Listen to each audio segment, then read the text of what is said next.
A paz do Senhor a todos. Vamos aqui falar hoje a respeito do capítulo 5 de Eclesiastes. Tem bastante coisa interessante, por isso vamos direto ao ponto. O versículo 1 fala: guarda o teu pé quando entrares na casa de Deus. E aqui tenta trazer uma referência à reverência que deve-se ter quando estamos diante de Deus e quando entramos na presença de Deus. Essa reverência aqui eu quero trazer para você em alguns aspectos. Eu sempre gosto de mencionar o exemplo. Imagine que você vai a um lugar e que lá está Jesus Cristo pessoalmente em carne e osso. Como que você vai se vestir para esse lugar? Como que você vai se comportar quando você estiver nesse lugar? Quando você estiver na presença de Cristo? E é nesse sentido que nós temos que pensar a casa de Deus. Quando nós entramos na casa de Deus, como nós vamos a um culto, nós temos que saber que nós estamos entrando na presença de Deus. Deus está naquele lugar. Se nós não cremos que Deus está naquele lugar, nós estamos indo para lá de forma tola. Então, e o próprio versículo fala dos sacrifícios de tolo. Então, quando nós falamos de ter reverência na presença de Deus, é saber a importância que é estar na casa de Deus. E nesse sentido eu quero fazer com vocês um pequeno cálculo. Na verdade eu não quero fazer, porque eu já fiz esse cálculo, porque eu sou de humanas, eu não tenho raciocínio para cálculo muito rápido. Então eu fiz aqui.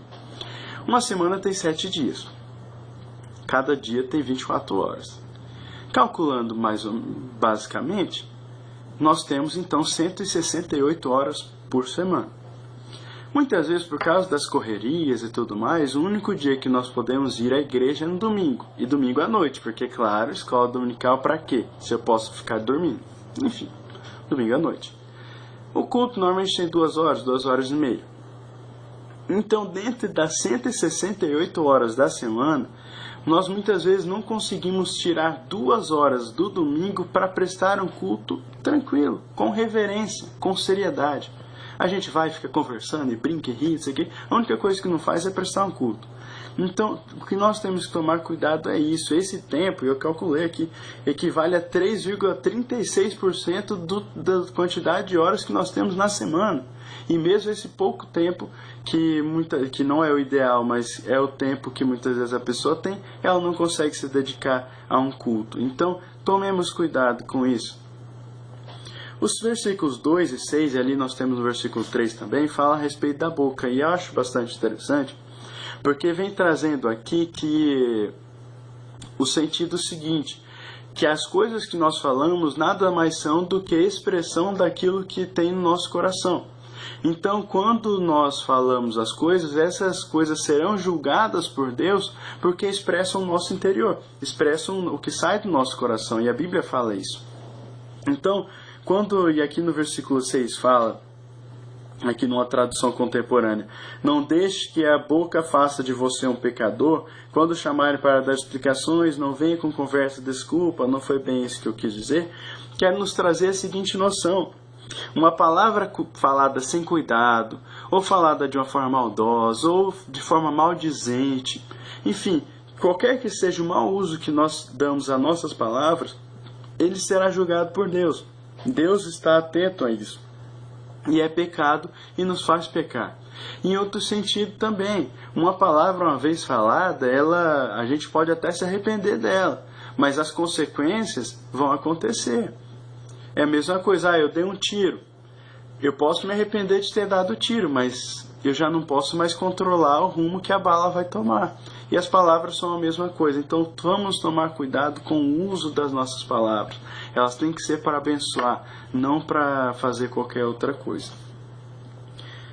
Entre os versículos 4 e 6 fala a respeito: o que votares paga. E aqui o voto, entendendo o voto como uma promessa específica e solene feita a Deus. Deus, se acontecer isso na minha vida, eu vou fazer isso. Isso é uma promessa que você faz para Deus. É como se fosse uma espécie de contrato aqui, trazendo para termos atuais. O que Salomão quer trazer para a gente é o seguinte: é melhor a pessoa não fazer um voto do que fazer e não cumprir. Porque o não cumprir o voto, ele primeiro que arruína gradativamente a nossa relação com Deus. Se eu prometo algo a Deus e não cumpro, aos poucos isso vai afetar minha vida espiritual. E também atrapalha no meu próprio caráter, porque imagina, se eu prometo uma coisa para Deus e não consigo cumprir, eu vou conseguir cumprir uma promessa para um homem? Isso daí afeta diretamente o meu caráter, então vamos tomar cuidado. Se você fizer um voto, cumpra. Se não for cumprir, nem faça esse voto. O versículo 8 eu acho bastante interessante, e aqui eu quero comentar com vocês, porque ele tem uma dupla interpretação na sua parte final. Ele começa falando: não se surpreenda se vir um pobre oprimido e sem rumo, porque a justiça e o direito não funcionam. Na verdade, a exploração vem de cima, e aqui é uma tradução contemporânea também. Isso quer dizer algo que nós temos visto muito: as pessoas, as classes superiores, muitas vezes explorando as classes inferiores. Tá, políticos corruptos, enfim, nós vemos isso bastante. Mas o que eu quero destacar para vocês é que nesse versículo, no proceder dele, fala: pois quem está altamente colocado tem superior que o vigia, e há mais altos do que eles. Ou seja, tenta trazer uma escala hierárquica grande, como se fosse no sentido, sempre tem alguém explorando alguém, e alguém explora isso. Aí é que vem essa dupla interpretação nessa parte final, de e há mais altos do que eles, porque alguns interpretam como se fosse um funcionário acima de todos que estivesse tirando proveito disso. É como se fosse um comandante máximo da operação de corrupção que existe. Aqui sem fazer referência direta ao nosso ex-presidente. Mas enfim, não vamos falar de política. E outra interpretação que tem, que eu acho bastante interessante, é que é falando como se, mesmo havendo várias hierarquias que exploram as pessoas, há uma que é superior a tudo, que é Deus. E Deus está acima de tudo, e essa expressão da soberania de Deus é quem nos dá a tranquilidade de saber que, mesmo diante das opressões, de tudo que há de errado, Deus está cuidando de nós. É algo que eu acho bastante interessante também. Entre os versículos 10 e 17 fala a respeito do amor ao dinheiro. E aqui eu quero só trazer dois comentários para vocês. Primeiro, que os dinheiros e bens terrenos por si só não dão sentido à vida, porque eles não trazem a verdadeira felicidade. Imaginem vocês que a riqueza, dinheiro pode ajudar, mas só que uma pessoa não vai ser plenamente feliz só por causa do dinheiro.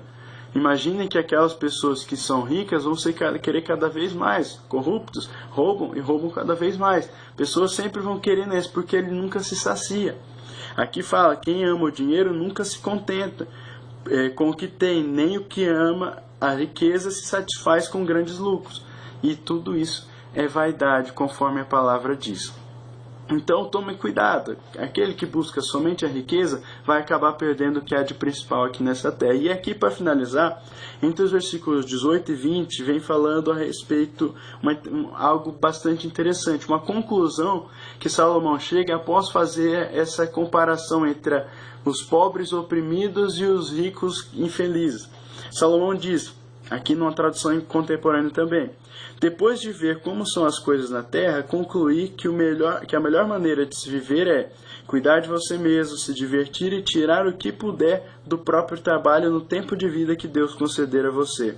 Sim, devemos aproveitar ao máximo tudo que Deus nos dá, sejam riquezas, seja a capacidade de desfrutá-las, aceitar a própria sorte e desfrutar do trabalho é uma dádiva de Deus. Então, quando nós entendemos tudo isso, todo o que Deus nos dá como uma dádiva, seja pobre, seja rico, seja o que for, nós aceitamos o que nós temos e somos felizes com isso, isso é uma dádiva, isso é um dom de Deus. E eu quero terminar esse estudo com uma frase que eu achei bastante interessante, que diz: a não ser que a riqueza esteja na alma, os homens descem aos seus túmulos de mãos vazias. Então o que nós temos que buscar?